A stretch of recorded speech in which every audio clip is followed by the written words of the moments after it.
your makeup gamit yung sponge na panghugas ng plato. Get ready with me using this sponge sa lahat ng step na gagawin natin. Ate, para walang daya, di ko pa tinanggal yung balot. Kasi wala siya nung green part. Alam mo yung parang matigas and rough na part. Wala siya nun. So, baka akala nyo, makeup sponge lang siya or something like that.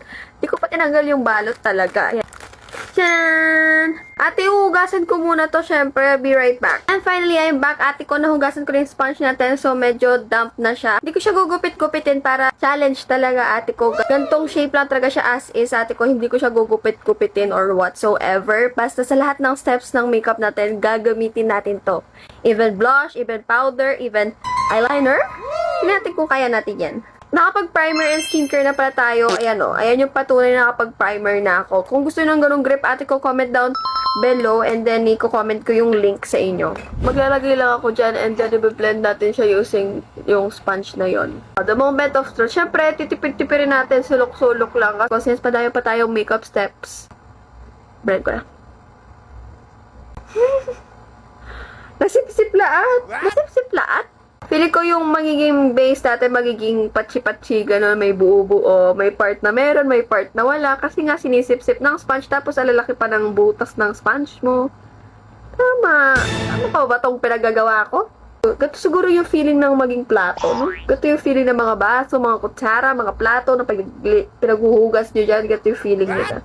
Ate, yung texture talaga ng base mo, nakadepends talaga sa ano no? Anong gamit mong pang-blend. Kasi tingnan mo ate ko, kitang-kita yung texture dyan banda. Di ko ba alam kung sponge yan or pores ko talaga na di ko mawari. Ate ko, first time kung ganun katagal mag-blend ng base ko. Mag-proceed naman tayo ngayon sa concealer natin. Blend na ulit natin. Di ko alam na mangyayari to. Parang siyang nag-cake agad. Kaka-apply mo lang may cake na.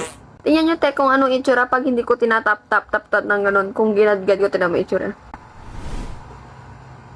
Ate, nagkaguhit siya. Tapos proceed na agad tayo sa brown tour natin, ate. Oh, perfect. Nabe-blend. Perfect. Perfect line. Maganda siya pang-contour. Perfect line siya eh. Ano? Oh. Mahirap mag-blend, te. Sasakop lahat.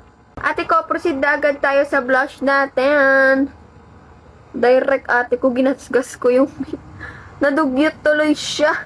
Ginasgas ko yung makeup ko dahil sa sponge na to.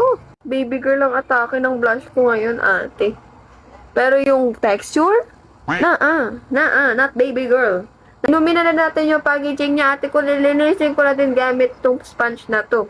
Linis naman yan siya. Oh, diba? Nalinias. Multi-purpose. Yes.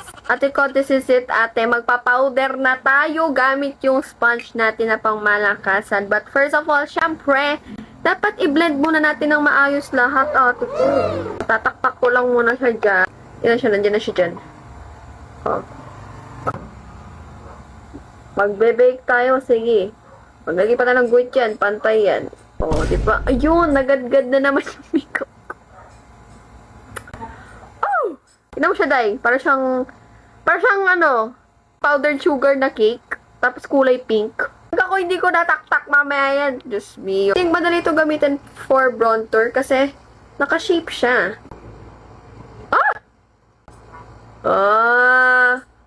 Para siyang naging cream yung powder, ate ko. Ate, ala, hindi siya nag-blend.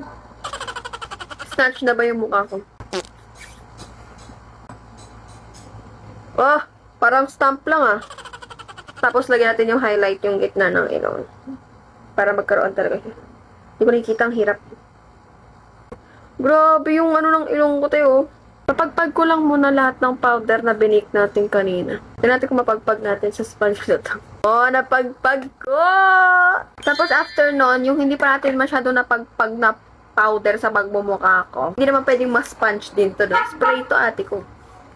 Tapos after nun, syempre, proceed na tayo sa eyeshadow natin. At yung gagamitin pa rin natin, ate, yung sponge ko. Sabi ko naman sa inyo, lahat ng steps, sponge. Gagamitin ko lang yung palette. Ito, mag-experiment lang tayo. Wala talagang makeup look today. Ay, maroon. So, gagamitin ko siya. Maroon na brown siya eh. More on brown.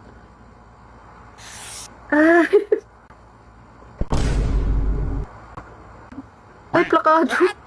Ganda ng shade ng colors. I like it. First time ko magkanto red sa eyes. Hirap makita kasi malaki din yung sponge eh. Pero kung ginupit-gupit ko to, medyo madadalian tayo dito. Pero hindi, syempre. Gusto ko yung na-challenge tayo. May spot dun na wala. Nabrush siya. Siguro ang ganda ng mga shade ng mga eyeshadow colors ko kung gamit ko brush. Kasi nagkakapatsi-patsi siya, nagkaka-blank spot siya. Dahil sa sponge. Laro! May namumuo dun. Kontento, gagawa tayo ng eyeliner. Sige, eyeliner ha. Pag ako nagawa ko to.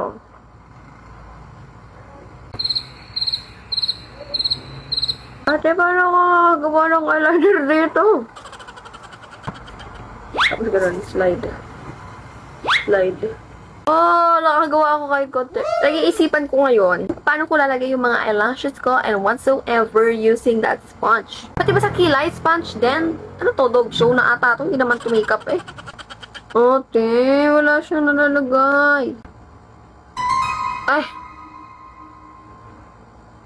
Dog show. Ako eh. Oh, naging makpa. Parang ako nakasimangot na effortless. So, bigyan nyo na ako dito Magka-curl ako ng pilik mata ko. Na-curl ko na yung both lashes ko. Ilalagay ako dito sa sponge natin and then na-apply ko siya sa pilik mata natin. Ay, nadakalat na. At this moment that he knew. He fucked up. Hala, nalagyan yung contact lens ko. You know, may black siya, nalagyan ko siya. Ganda pa naman ng color niya na putol. Ay, walang pa ako ng contact lens sa challenge na to. Pero ang ganda niya, ang ganda pa man din niya. Ito yung meron, tapos ito yung wala. Hindi siya masyadong halata, pero may kita mo meron talagang. Tapos any skin tone, bago yung color na to, ate ko. If gusto niyo siyang itry, lalagay ko na lang din dyan sa comment section yung link. Pero lang naman talaga siya super mura, super duper mura lang niya. Pero at the same time, FDA approved and very safe siya sa eyes. User na ako ng brand na yon, super. Ang pangit na makeup ko. Maglagay na tayo ng highlighter, gagawin sa gitna. Oh, angas ng shape oh, patusok. Sa pag-apply din ng lipstick, ate ko, gagamitin din natin yung sponge. Sige, so kung saan kayo masaya, gagamitin ko, sige. Diba? And here is the final look sa binaboy na challenge na to. Ano ba tong klaseng challenge na to? Napakahirap, ate ko. Ano, naslay ko ba? Hindi, ate ko. Hindi ko na. Ate ko, kung may gusto pa kayo ibang challenge na ipagawa sa akin while I'm doing my makeup or any other challenges na gusto nyo ipagawa sa akin, comment down below and titignan natin yan isa-isa.